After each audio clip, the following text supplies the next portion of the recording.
Hi, everyone. Good afternoon, good evening, or perhaps good morning, depending on where you're calling from in the world.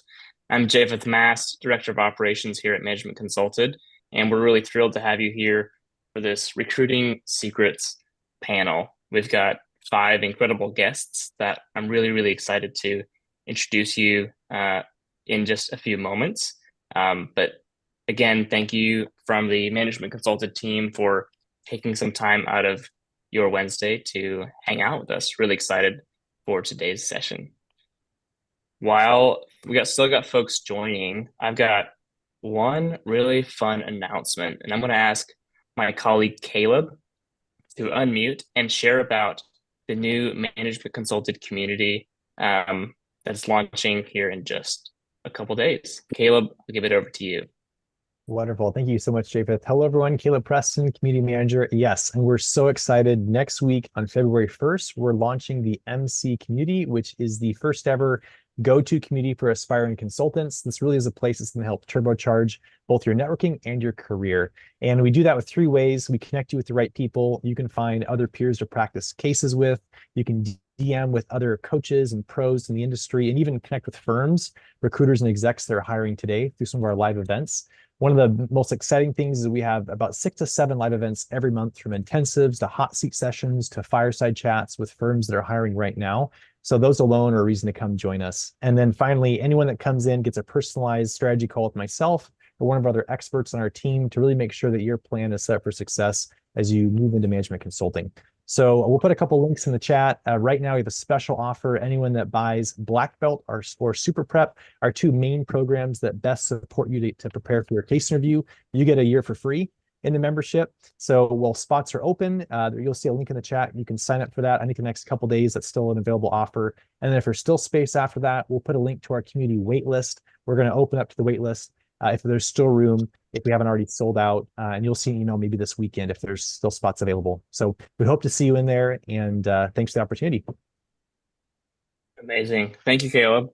Well, folks, we hope to see a lot of you in the community. And before we introduce the agenda for today's call, I'm just going to ask my colleague Eden to unmute. If you've got questions about if the community is right for you, if Black Belt or Super Prep or any of one of our kind of consulting prep programs is right for you, she is the person you're going to want to talk to. So, Eden, can you just quickly pop in, introduce yourself, and let us know how we can get in touch with you? Hi, everyone. Thanks, David.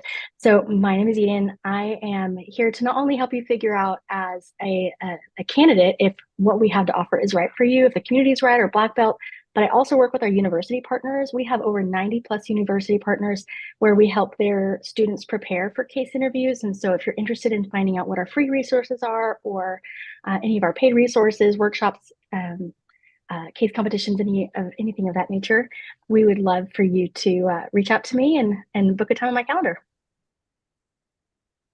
Wonderful. Thanks, Eden. Well, folks, you're going to want to have a chat with her if any of these programs are sending out to you. Okay, with that, we're going to get into today's session. So quick agenda here up on the screen. Just one note, please kind of stay on mute for the duration of the session so we can have a wonderful listening experience for everyone on the call here. And for the session, we're going to open up with some intros from the panelists and a response to an opening question. We're going to move into some special questions that we've selected for the panelists. And then towards the end, we've selected some questions from y'all that you've submitted, and we'll kind of take more throughout the session. And we're going to answer some of the audience questions. And we'll end with a closing question.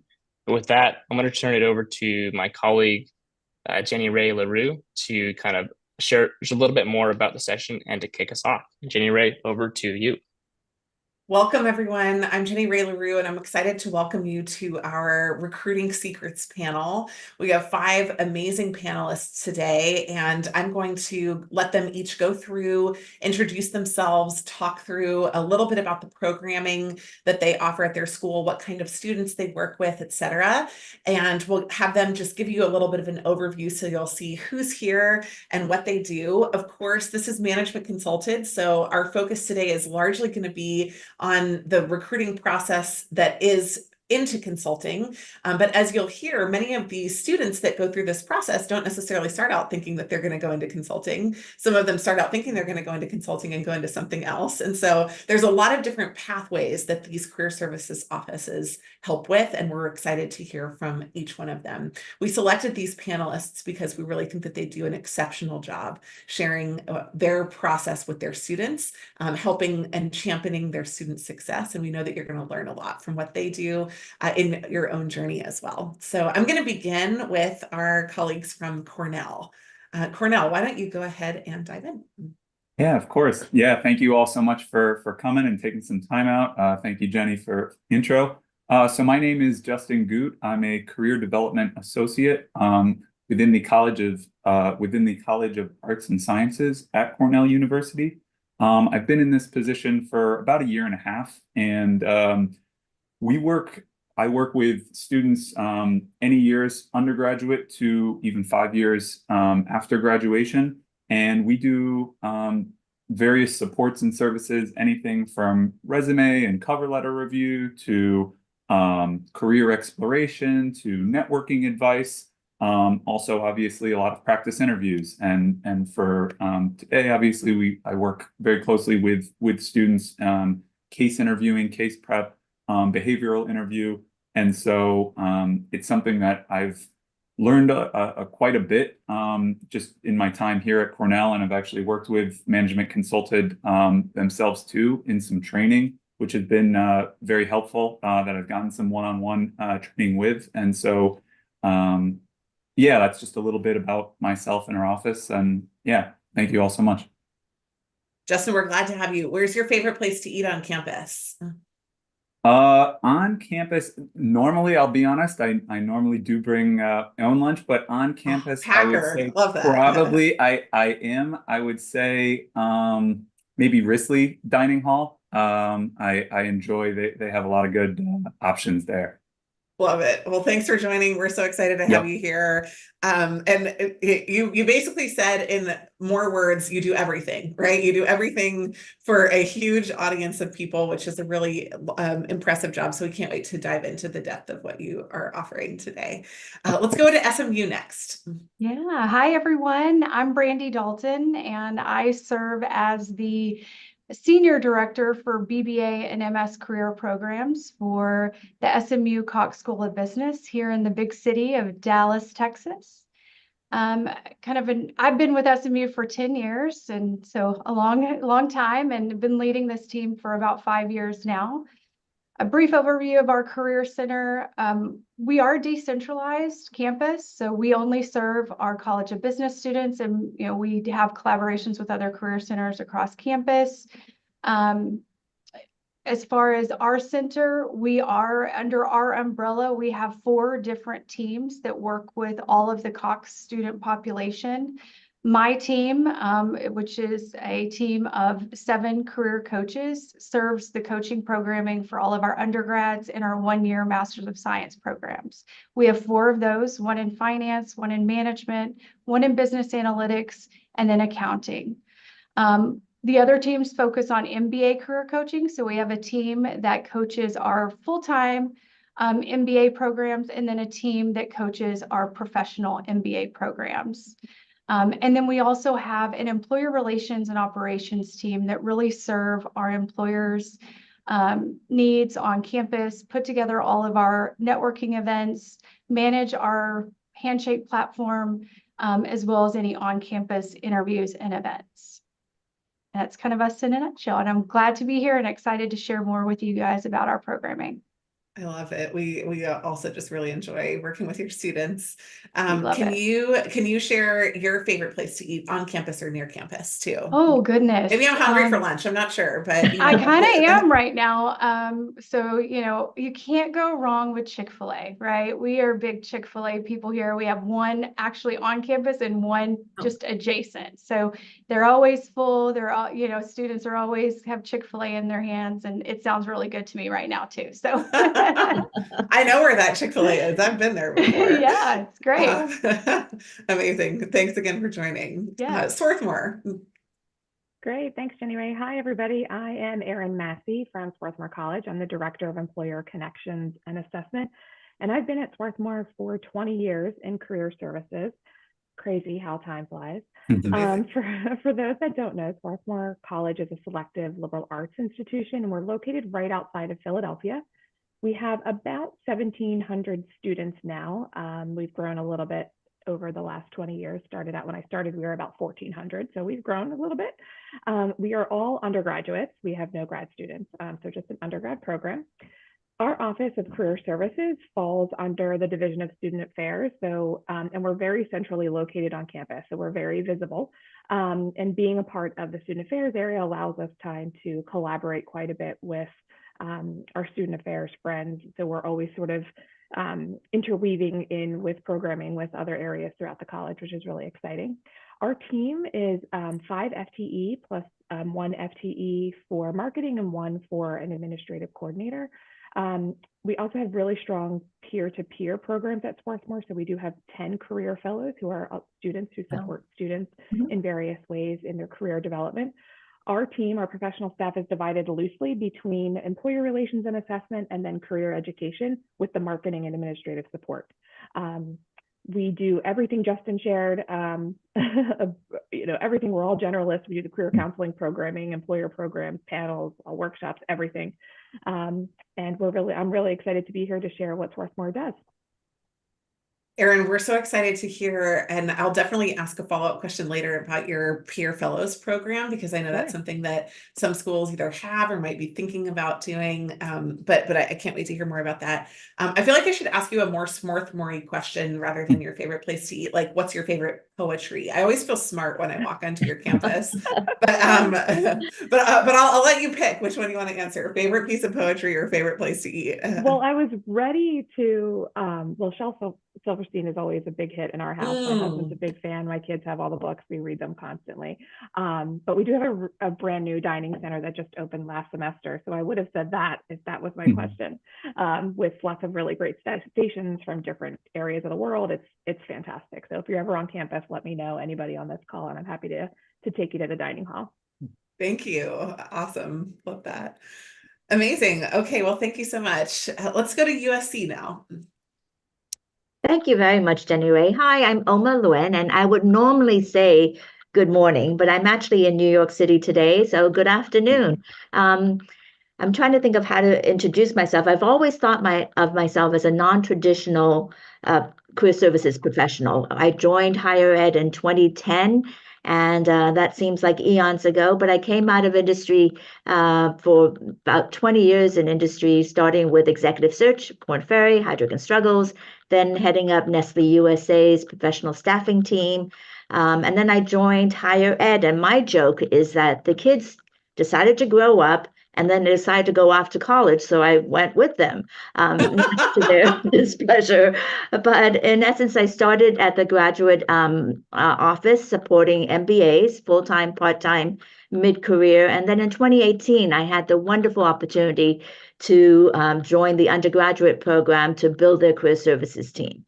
So I've been here since 2018. We started with a headcount of 4.5, and I'm proud to say that now, almost 6 years later, we're at a team of 9.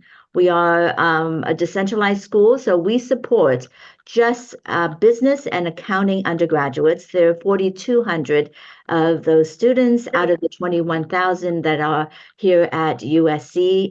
All of our degrees are STEM.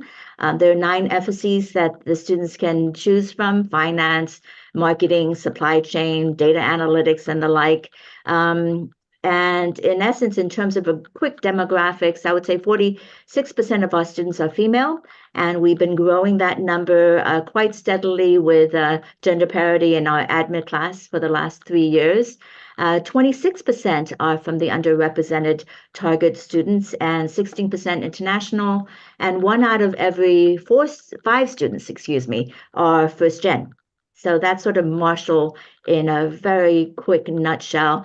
In terms of our team, 7 of us are career advisors, but we also focus on particular areas, financial services, consulting be the 2 biggest areas of interest of our students, but we also have entertainment, sports management. So each one of us takes an area, and then there's 2 individuals that are focused more on the operations side of things, communications, as well as employer relations. So that's absolutely very quickly, but quick demographics of USC Marshall. And honestly, just you have to brag about the weather because I feel like this is one thing, I saw a meme once that said the best thing about winter is watching it on TV from California. So I feel like you just have to just put in a really quick plug for the real difficult times we have in the winter here when it dips down to like 66 or 67, right? Right, exactly. But it's a cold heat. That's supposed a cold heat. A cold heat. We have to make up problems in California Right, with exactly. our weather. Yeah, totally. Amma, what's your favorite place to eat on or near campus? Actually, I usually bring lunch in, as Justin said, but when I do need to warm up, there's actually a wonderful ramen place right downstairs. So I don't have to go very far, and they have ramen and they have bao. Each of the different dining centers have a special area. So that's I like the one at Fatita Hall. Amazing. Okay, thank you so much. Last but not least, Wash, you. Hi, everyone. My name is Michael Chapin. I'm Assistant Director of Career Development at Washington University here in St. Louis. We're a centralized career center. We recently rebranded into the Center for Career Engagement. So we're excited about our new model and the services that we're providing across our entire campus. Our largest school is the School of Arts and Sciences, but that also includes the School of Engineering, the Olin School of Business, the School of Social Work, the School of Law, and as well as art and architecture. So about 10,000 students overall, about 7,500 undergrads. Part of our new model, the Center for Career Engagement, we've transformed into large career communities, and I'm part of the business career community. So we had a big kickoff event for signups with our students. We have a little over 1,500 students in our business career community. Myself, I've been part of our, consulting team for the last 6 years. I've been with the university for almost 20 in different various career advising capacities, engineering, consulting, sports management or sports athletics, as well as now our new community, as I mentioned. So been working with management consultant all these years, and really enjoy the work that Jenny Ray and her team has provided our students and as well as our staff. So I look forward to the panel and sharing with my colleagues here. Do you want to brag about winter in St. Louis? So I'm from upstate New York originally, and I was able to get back there for Christmas, and there was no blizzard like the year before. So yeah, winter's here. If they do predict any snow, they do it for like 10 days in advance, and we usually get about a half an inch to an inch, and that's a big winter storm. So yeah. Probably shuts the city down though. Like we call them snowpocalypses when I used to live in Atlanta. It is crazy. Absolutely. Amazing. Michael, what's your favorite place to eat on or near campus? So we have a really great area called the Village, and yeah, there's some really good chefs and stir fry that we can get there, freshly made. So. I love it. Great. Well, thank you all for joining us. I think this is going to be really fun. I'll move now to some of the moderator questions. These were some of the questions that we hear in our constant conversations with the large group of people that we get to do life with over here at Management Consulted. So I'll just direct these to a couple of specific folks. The first one is just timely for right now. It's about internship timelines. We know that internship timelines have changed, and that also different student populations prepare for internships on different timelines, right? Some of them prepare 3 days before. Some of them begin preparing as a part of their admittance when they come into school. And so it would be helpful for us to just understand a little bit about both how you communicate and what you see as some of the best practices for this. So when do your students start? What do you see as key insights for 2024 internship? So Oma, I'm going to start with you for this one. What do you see in the internship landscape this year, and what would you recommend people do? Sure, of course. Let me start with when students start. And as Jenny Ray was saying, it sort of varies. If a student is focused and they know they want to really go into the area of consulting or investment banking, they can start at freshman year. We have a program called First Year Experience Career that really helps students learn the process in terms of how to go methodically across exploring different careers. But from a consulting standpoint, since we're here with Management Consulted, typically it's sophomore year, and it starts with the applications opening for diversity and women's programs. So first semester sophomore year is really more the education piece of it. Second semester is really trying to get them to really understand what is involved in that recruitment process. And by end of second semester sophomore year, they need to be ready to start the applications and preparing for interviews for their summer, where the recruitment process starts for the McKinsey, Bain, and BCG, the MBBs. And then by fall is really starting with the big four, as well as the regional firms. So it can start as early as freshman year, but typically it's the heart of it is in the second semester sophomore and first semester junior year. Great. Where do you see firm-wise some of the opportunities this year? There's I don't know if I call it a misconception, but there's just like a murky view of whether firms are hiring, whether they're hiring for interns, just with some of the delayed start dates and this economic uncertainty. Can you just tell us who's hiring, who's committed to hiring this year? Are you seeing the same numbers that you have in the past? Just give us a little bit of a view on what you're seeing in the recruitment. Right. I think it is a tricky year. I think you're right in that. In essence, summer 2024 internship recruitment for the MBBs and the Big Four was really in the fall.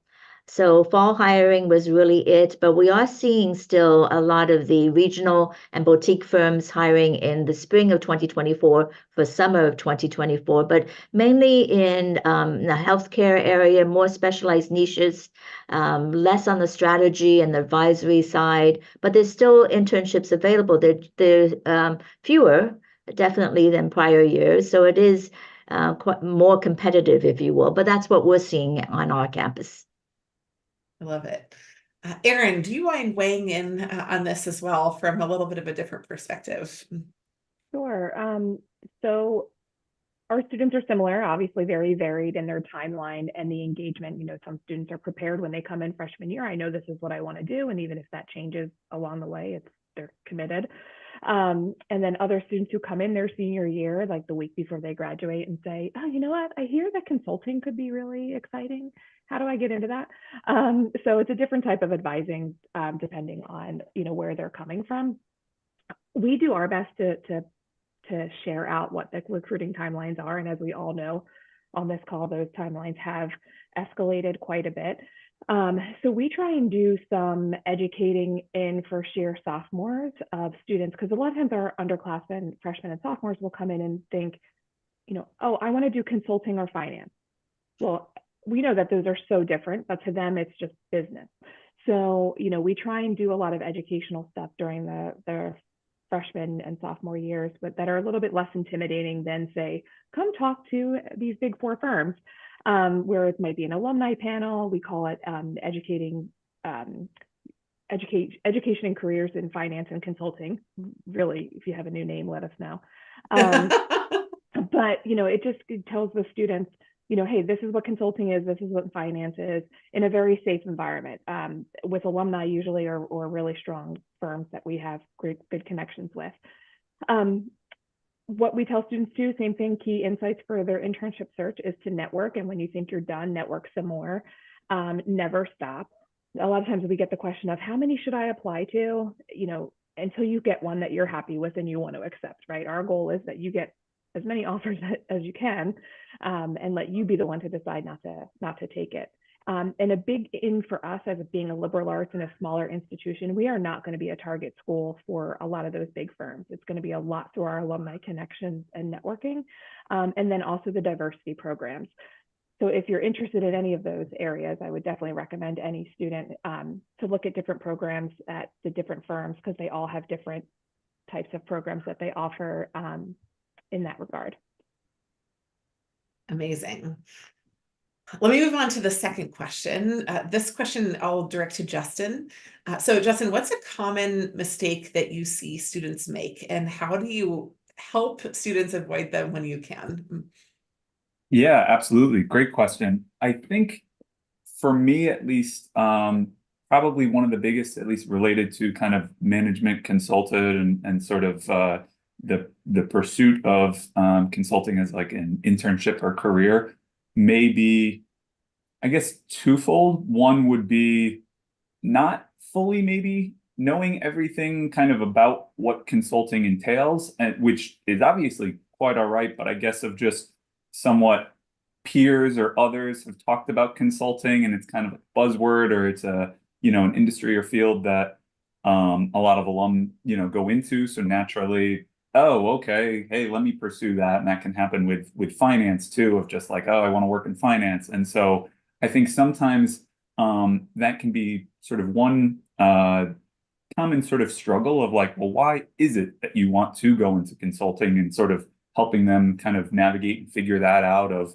hey, is it, again, kind of processing all those things. And I guess the other might be just the uniqueness of case interviews compared to sort of behavioral interviews, where naturally casing does to really, get good at it, it does take a decent amount of practice. And so sometimes, unfortunately, there are students that maybe aren't fully aware of the differences, nuance, and thinking that like, okay, hey, just doing a case or two might be sufficient enough, where realistically, especially from some of these very competitive, MBB firms, where ideally you want to be doing a few dozen cases, and whether with your friends, whether with career professionals themselves, whether with other individuals, colleagues, even yourself a little bit, that really giving yourself enough time. It's not to say that you have to be practicing for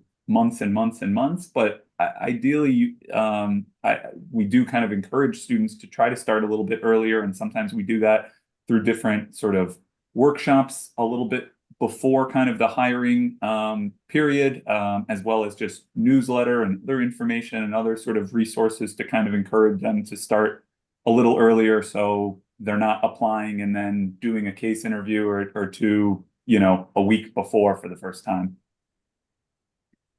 Justin, I'm going to come back to you for a second piece of this question. Sure. And I want to share just a little personal anecdote. You mentioned at the beginning that you work with students up to 5 years after undergrad. Yep. And just so that you know, I would have been one of those students in your office. I did not want to, everybody wanted to do consulting, so I did not want to do consulting when I was on campus.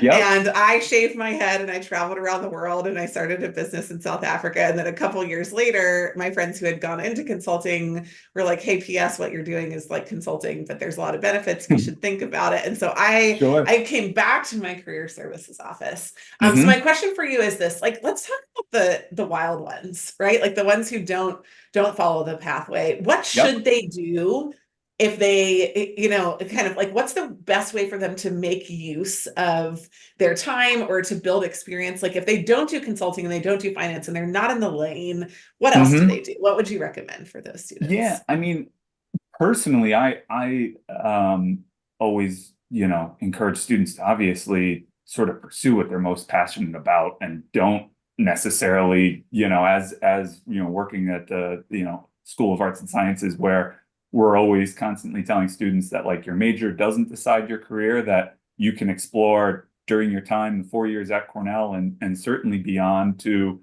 study what you love, study what you're passionate about. So don't, life's too short to sort of be working in a job or career that you're not really interested in. And so I think it's usually kind of starts with that, and kind of encouraging students, and I know I believe like Erin touched on a little bit of kind of the importance of networking. And I think that's also a very valuable, obviously sometimes students will learn what they like through different internships and roles and opportunities. But I think maybe one of the easiest, best ways is to be talking with individuals and alumni and others, and just sort of learning from them, being a sponge, taking in as much information and gathering. And yeah, it might not be quite the same as an internship, but I think you can definitely learn a good bit of, hey, what is it that they really like about this role or dislike? Or is this something I see myself? Oh, you yourself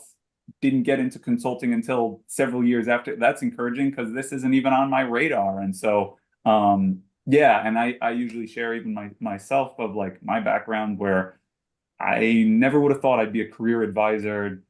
After I graduated, this wasn't on my radar. And hey, people take different pathways, and that's absolutely fine. So, yeah. Love that. Good. There's hope for the rest of us, right? Yes, exactly. For sure. Good. Because I think you're right. Right. Students starting early and practicing a lot is a great pathway to success. But there is something that having your heart totally in it and knowing where your heart is and goes, that it's powerful too. Hey, Oma, I'm going to come to you now. Here's a question for you. What's an impactful resource or program or process that you offer or walk students through to help them understand and explore their potential career paths that are available to them? Oh, I would say the first thing that we always try to do is instill in students the importance of doing research. So, and I always say there's so many different ways to do research. And one first thing is, if you are more of if you're more of a student that learns by reading, Vault is a wonderful place to start. And it's a resource that we have, all USC students have access to, and I'm sure all schools have access to that as well. But beyond that, when they're exploring different careers, connecting with individuals, doing informational interviews, going and so teaching them how to do that effectively is also part of that process. So connecting with alumni, with upperclassmen who are pursuing that track, that's also a great way to say, is that right for me? The other piece of it is also just actually reading job descriptions to actually better educate yourself as to what is actually out there, what's actually in the current marketplace, who's hiring right now, and of that, what's in the job description? Are those things that I would like to do, or are those things I've already done? What skills are they looking for? So reading job descriptions is actually a great way to explore careers, and saying, does that resonate with me?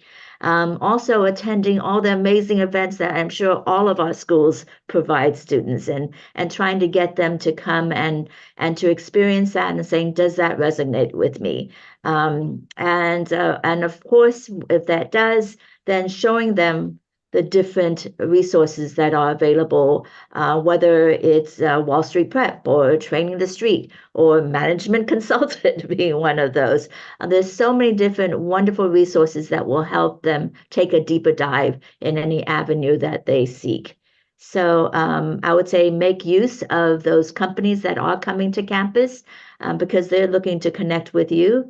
So bottom line, research, outreach, and connecting with individuals, and really focusing on one or two career paths that you think is up your alley, and lastly, knowing the timelines and what employers are looking for.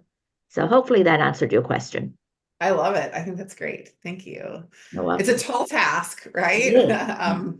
Yeah, and undergrads are deservedly wild when they think about their future, right? But it is always amazing to me the amazing work that everyone puts in the career service offices, and how many people come to us in the couple years after and say, like, where can we go to these events? And I'm thinking, we were all there. Like, I was there and I didn't go, right? I was there. They were there for me in a buffet, and I was like, I'm actually just going to go eat some noodles in my room. I didn't show up. So for those of you that are in school, your career service offices are prepping these things for you. Go get your booties there. Let's see here, Brandy, I don't think we've heard from you yet. So I have a question for you if you're ready for that. Sure. Talk to us about how you reach students early enough, right? Justin was kind of talking about this challenge of getting students to prep enough, but like, how do you reach them early enough? Because time is one factor in having them have enough time to be able to plan for early deadlines and also the needed prep for case prep. How do you reach them? What's been the most effective for you to actually get students motivated to get started? Yeah, sure. I can chat a little bit about that. I think we are so lucky in the Cox School of Business and the fact that we have a required freshman course that the career coaching team actually teaches the majority of that course. So every freshman accepted into the business school is required to take this in their first year. And so we're able to talk about different recruitment timelines, paths to preparing for those timelines, early recruitment, the diversity hiring, and really get them prepped in advance. And also stress the importance for like case and technical interviews, why starting early and prepping, getting your reps in over time and building the skill set for cases and technical interviews. We're able to really hone in on that early on in that course. Beyond that, and again, this exploration programming and some of this early program is definitely things we've developed over time, since consulting is such a big interest of our students. We created, or the coaching team created, a summer programming series for. So we start in the summer. This is for incoming students as well as students currently at SMU that want to participate. We call it consulting and case prep. So it's not just limited to students interested in consulting, because as you know, we're seeing more technical and case interviews being adopted by other industries. For instance, marketing, CPG marketing, definitely one of the ones that we try to include there. And we're just seeing, students' expectations are, becoming bigger and grander in each interview they go to. So we try to include, students with different interests just to come prep for the case. This is conducted over the summer virtually, half led by our consulting career team. And then we also bring in employer speakers to come and talk to what the career path looks like, what the recruiting timeline looks like, how to succeed, really hone in what we're saying, right? Because sometimes they get tired of hearing from us. They really need to hear it from the industry professionals. So we launched that a couple of summers ago, and part of that is a management consulted workshop. We couldn't do it without you guys. I mean, we bring you on, I think, 3 times a year now, providing more introductory case prep for some of the students that are just started, to all the way to a very technical case walkthrough and training. And I think having the different options for students to jump in with our curriculum, but also having management consulted come in and teach that has been super helpful for our students. So I think with all of that, it's, we've really been able to make an impact in getting students earlier in, and really understanding the need for a lot of preparation in advance. Brandy, y'all are really best in class for that. And I love the fact that part of it is opt-in, the summer program. Mm-hmm. And then I'm sure some of the other schools that don't have that mandatory class are a little jealous, because gosh, what a great way to get in front of the of the students. But something at least to consider or think about bringing up, with your administration over time, because I think the fact that SMU has done that has really been a strategic advantage over time. So thanks for sharing more details about that. Of course. Well, great. Let's move on to a series of audience questions. I think there are some really great ones that are here, and I want to ask each one of these. So the first one is, and I'll actually go to Michael for this one. Michael, can you share an example of how your team supports students in the consulting prep process? Since you just launched these communities, maybe talk a little bit about what the community does and also what the team does. And just walk us through everything from resumes to networking all the way through to case prep. Yeah, I really, that's a key element of certainly getting started. We do it with a kind of a career kickoff week, from everything of what is consulting to consultify your resume, introduction to case interviews, student panels from upperclassmen who have had internships in consulting, to really just motivate our first and second year students to get on board. we get a lot of support from student clubs and the business fraternities that really want to develop their skills and knowledge bases further. We have career peer leaders on our staff. These are upperclassmen that have had internships who really sit down and work closely with our students as well as our staff. And one of the unique programs that I would say that we offer are what I call case interview workshop teams. And these little small group teams of 5 or 6 students with a career coach as well as a career peer leader really break down the case development process with students. We found that students certainly can learn in a one-on-one environment, but when you can do it in a small group format with 5 or 6 students, and break down different parts of the case, that learning and development really grow amongst the group. There's motivation, enthusiasm to come back week to week, and that's a nice program to develop further. Another program that we have that I think is a strong one is for about 8 years now, we've done a consulting mentor program. So we partner with our recent graduate alums who maybe are 1 to 3 years out in various firms. It's kind of the pay it forward mantra, where they themselves have been part of the mentee, a part of the mentor program, and those interactions and that partnership, that matching process are started in May through August. Where they connect right now in the middle of the recruiting season for the big 3, as we know. Yeah, seriously. But certainly in the start of the fall semester, usually the students are pretty geared up, ready to go for their recruiting efforts. Amazing. Oh my goodness. So what do you not do? I should have asked that instead. That would have been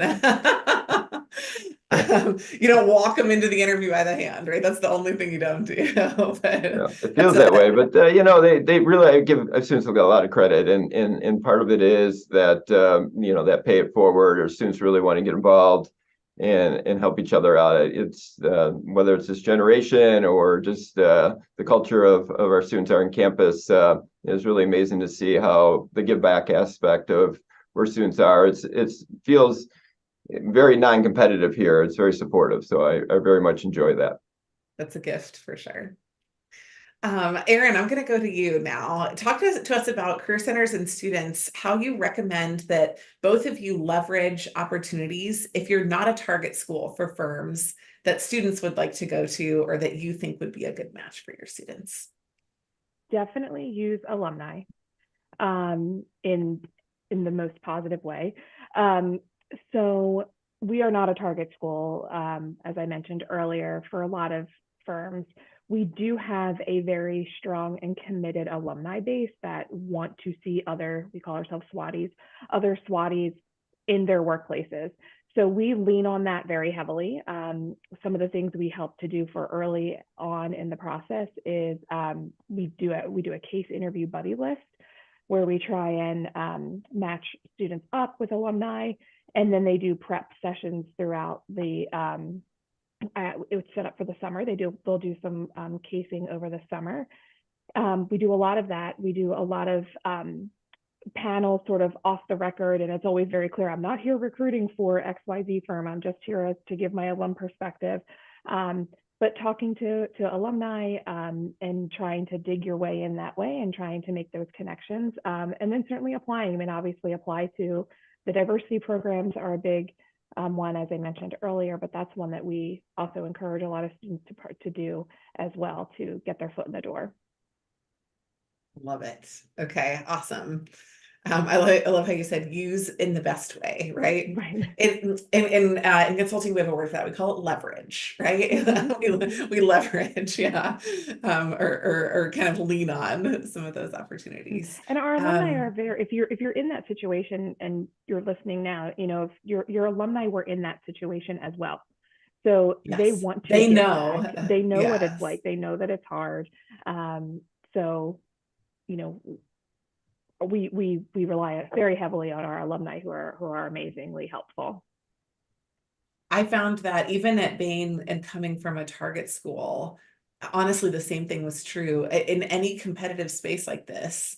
There's a sense of like honor and gratitude, I think, when you get in, because it's not possible to do it alone. You can't case alone. You can't get the feedback alone. Nobody can point you in the right direction alone, right? No one wakes up and they're in diapers and they know how to do this, right? It just doesn't work like that. So, so I think that sense of community is something that that is really a great piece of advice. Thank you for sharing. Brandy, I'm going to ask you kind of an unusual question for the thread that we've been going through, but this is one that came from our audience that I really liked. What are a few tips to appear more confident in an interview? Oh, gosh. You know, I don't think anything can replace you feeling confident if you're prepped, right? So I think there's really, in case interviewing and even in behavioral interviewing, I think is, you know, you can't fake it till you make it. You really have to know your stuff with, you know, backup questions, you know, things that come up. I think just there's nothing that replaces practicing and getting your reps in with your career coach, your case buddies. I love all the other schools' case buddy system. I think that's great. You can learn so much just hearing how other students answer questions. And using those as good examples or bad examples, and how to change your approach. You know, I think the more people you talk to in an organization and you feel confident in the advocates that you've built within each consulting firm, I think that also allows for some confidence, because you know you have people there advocating for you, fighting for you, you know, because you've done your work and you network the right way. And maintain that relationship. Again, I just don't think anything can replace reps. I think you have to come in and practice. The students that come in a week before, do 2 case interviews and think they're ready, it usually ends up badly. And then they don't ever want a case again. And that's not what we want, right? So I think there's nothing that will make you feel more confident that you've gone in with your career coach. You've done about, you know, 50 to 100 case interviews, maybe not that many, but, you know, that would be ideal, right? But not 2. Yeah, but not 2. You know, you've done the work. And I think that's part of what, you know, these, you know, daunting recruiting processes are about, is to really see your interest based on the work and prep you did in advance to the interview. And that really shows. And I think ultimately makes the students come off more confident because they know they've done their work. Love it. That's such good advice. Thank you. And an important reminder. Justin, I've got a question for you now. You look at a bunch of resumes. You mentioned that resume reviews are some of the things that you do. So students who are smarty pants, who take all the right classes, who get all the good grades, it's so competitive amongst them, right? What makes those kinds of applications stand out? What have you found?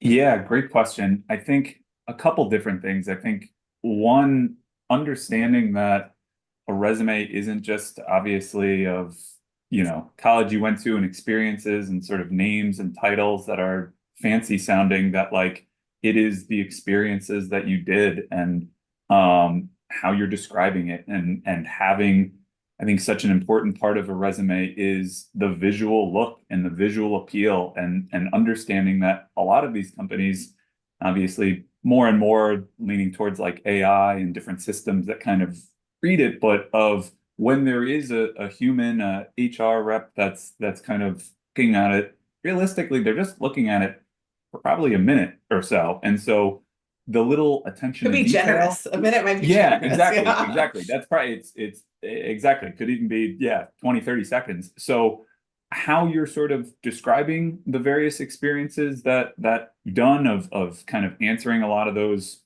who, what, when, where, why questions, kind of quantifying, qualifying it with as much information, the little things of attention to detail, of whether periods are at the end of bullet points and some are, you know, some are, some aren't, and kind of the inconsistency. I think the consistency of an overall resume, of really elaborating and detailing things as much as possible, that I would highly encourage all students, obviously here, to go to career offices and have your resume reviewed. Understanding too that like the process is it's kind of like writing a paper where it might take a couple different drafts to get it through. And it's not just one of those things of, hey, follow this template. This is the only way to do an effective resume. No, of course, there are different sort of formats and styles and techniques that, even I tell my students when me that I might recommend something that, hey, if you like this, that's fine, as long as you're kind of considering these things and weighing these options, that there isn't only one right way, but you definitely want to factor in kind of the visual look and kind of the consistency, I would say, is another just very important sort of attention to detail within a resume. I love that. Okay. Thank you. That's good. It kind of, honestly, not super different from what Brandy said, right? Put in the work, like there's no purple coloring that you can add to a resume to make it stand out. That is like the magic bullet, right? Exactly. And like you have that's to, where the resume just needs to be great. That's it. Yep. Yeah. Yep. Thank you. Oma, last question from our audience questions. You mentioned earlier the importance of networking. What is the easiest way to ask for a referral? Maybe what's one do and one don't in the networking and referral asking process? Right. The first thing I'm going to say is networking is really important, but there's actually two different reasons that one would network. One is to, hopefully get that referral. So I don't, and I'll come back to that. But the first thing is really to gain insight. And I call it insider information. If you're talking to somebody that is working at that firm or in that industry, you're getting it from the source. So to go into those sessions ready to know this is what I'm looking for and this is what I want to get out of that conversation is to prepare ahead of time your questions for this individual. And secondly is to really build a rapport so that they will become an advocate for you. You can't go in saying, will you be my advocate? It's something that you have to earn and develop and nurture. It may not happen in that first 15 minutes, but you have to work towards it. So if you go in and say, I'm applying to this job, will you refer me? Chances are you're going to get a no because they have no idea who you are. But if you work towards it and build that knowledge and rapport with that individual, that will happen. But it's not the first ask. So I'll end it there, and I'm happy to continue on if needed. Okay, no, that's great. I think that differentiation might help people understand that networking can be valuable for more than one reason, right? It's not just about that transaction, but it also that insight does become valuable, especially if you're blessed enough to have multiple offers, right? Some people will have these choices, and knowing the firms better will help with that a lot. We have about one spare minute here. Is there a question that I asked to someone else that one of our panelists would like to answer that you didn't get a chance to weigh in on? Is there something that you're like, hey, I'd love to just add a little bit of spice to this particular question? I would just jump in and say about the confidence question. It's not related to consulting in specifically, it's just any field. I just say this a lot to students is, to have the confidence in the interview, you got to the interview because they like what they see on paper. So own that and go into it and rock it. Tell them how you have it, what you have, showcase that. A lot of times students are like, oh, I don't know, maybe they just interview everybody. I'm like, no, they don't. So, that false humility doesn't help, right? When you walk into the interview. Yeah. Right. I mean, they like what they see. So go with that. Let's find out what that is and let's show them. So good. Yeah. Anybody else?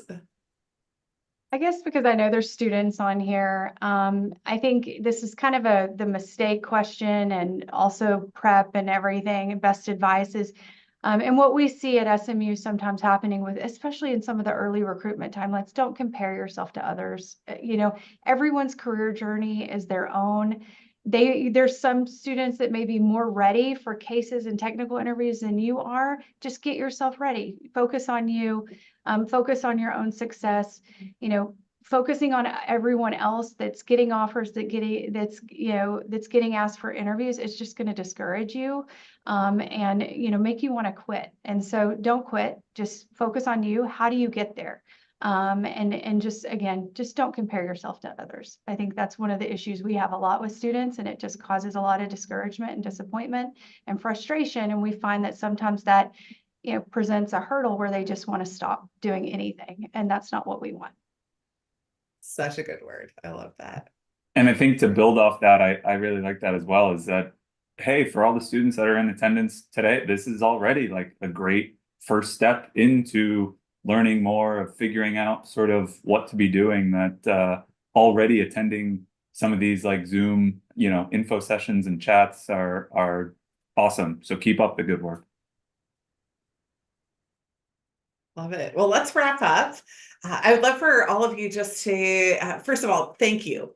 If I haven't said it enough, we really appreciate not just coming on the panel today, honestly, but all the work that y'all do with your students. We see the heart and soul that you put into it, and I'm just really grateful that the students have access to your teams. It's a real amazing gift. Can you just share, from everything that you've seen, known, and amalgamated over this process for you, what's your top piece of career advice as we close today? Michael, I'll start with you. Yeah, I think everybody presented amazing tips and tools. I would say for the students, certainly as consulting is a target area for you, make sure you always give yourself plan 1A, 1B, as to you have other areas that you're strong at, adept to, build skills in. It's a very competitive environment. You certainly want to land, but your growth and development into other areas, other career paths that are complementary will also prompt you into those great interviews, whether they're consulting or not. So continue to spread your abilities to explore and engage. That's going to really keep your motivation high. Amazing. Love that. Thank you. Erin, what about you? Gosh, one piece of advice, I'd probably say keep on swimming, breathe. Step by step, day by day, application by application, resume review by resume review. It can be a very overwhelming process. It is a very overwhelming process, but just take it piece by piece, get through it. You're not alone. If you're a student on this call, there's your Career Center is here to help, whether you've ever been there before or not. Go in, make the call, make an appointment, talk to people. Your institutions want you to succeed. People want you to succeed.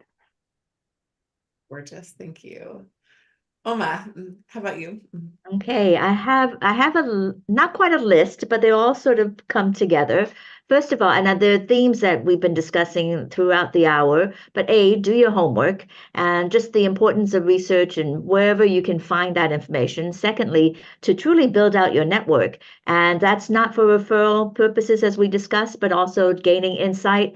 But also knowing yourself. That's part of doing your homework, is really being able to answer those why questions. Why consulting? Why investment banking? Why that firm? Why that practice? Why that city? So that's only going to come from knowing yourself and being able to answer those questions.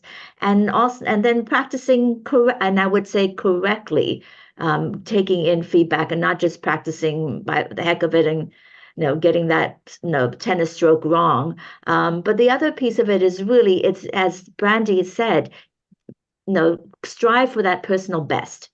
It's a competitive process, but if you are really striving for being, you're achieving your personal best, that will get you further. And to really look upon it as recruiting as a team approach. So practice with one another, learn from one another. I always think that you can really build a stronger you by raising the bar overall. And just be intentional about what you are looking to do. And if you truly want it, put in the time and effort. So. I love that. Thank you. Justin. Yeah, I think touched on it a little bit maybe earlier, but I do think just pursuing your dreams, pursuing the passion, sort of, and that can be a little bit of a process of figuring out, obviously, where you want to go and what you want to study and do, and whether consulting or potentially another field is ultimately right. I think definitely, you know, doing what you love is a very important first step that sometimes we don't always, you know, emphasize enough. And then I think probably to like touch and build a little bit of kind of what Erin was emphasizing. I think knowing that there are just so many people here to help, and certainly as, you know, higher ed professionals, that all of us are here to help. This is what we love to do, of talking with students and reviewing materials and helping with applications and interviews, that do not feel like you have to be going this alone. We are here. This is what we, love doing. So knowing that you all have obviously career offices and counselors that, you know, there are no dumb questions. There are no, if you're going in, it's like, I don't know if I should be in here. You're in the right place just by not thinking if you're in the right place. So, yeah. That's an awesome encouragement, especially to students who will opt themselves out of the process. Opt back in, y'all. Opt back in. Brandy, last but not least. Sure, I'll try to keep this brief, but I think we all said it probably in our answers to pretty much everything. It's just never stop networking. From college student, freshman to MBA to professional out in the workplace, this should always be something at the top of your mind. You know, be future thinking, future forward of how this contact can bring benefit to them, and they can bring benefit to you, because that's really what it's about. And also know that networking, not everyone's good at networking. Most of us aren't. Most of us have a fear of networking. Most of us are intimidated by networking. It's not everybody's favorite thing, but it's a skill. It's a skill that takes practice and to, you know, build upon, and you'll get more confident in it. But I promise you, there's nothing better you can do for your career as a student or as a professional than build your networking contacts and your advocates. It's so important, especially in today's job market. So good. Well, I would love to take 100 questions from the audience, but we're sadly out of time. So everyone, thank you so much for joining us today. If you do have questions, if you want to connect with us as well as with today's presenters, we did prepare an option for that, knowing that there probably would be too much good stuff to talk about today. I know that all of our presenters today, thank you for your generosity of time, have kind of said, hey, this is how y'all can get in touch with us. If you are a school that wants to learn more, of course, feel free to reach out to us, and we're happy to put you in touch with any of these amazing organizations as well. And if you're a student who's looking for help, again, Eden, who's still on the call, Eden is the best way to take a look at your resume. And like Justin was saying, right, help you opt back in, help you figure out how to do it, where to do it, and where to go. So for those of you that don't have access to your own career advising process, we're here to help you with that as well. If you haven't connected with me on LinkedIn, that's my favorite place to go. And on Thursdays, I do what we call 1-minute office hours, where any student or career service professional, anybody can write and just say, hey, I've got a question about this. You don't even have to be a management consultant partner. I love to answer those. So if you aren't connected, please do connect on LinkedIn. And moreover, just thank you again to our panelists. Thank you for your time, for your insights, and for everything that you do. We appreciate you. Thanks Bye, for having everyone. us.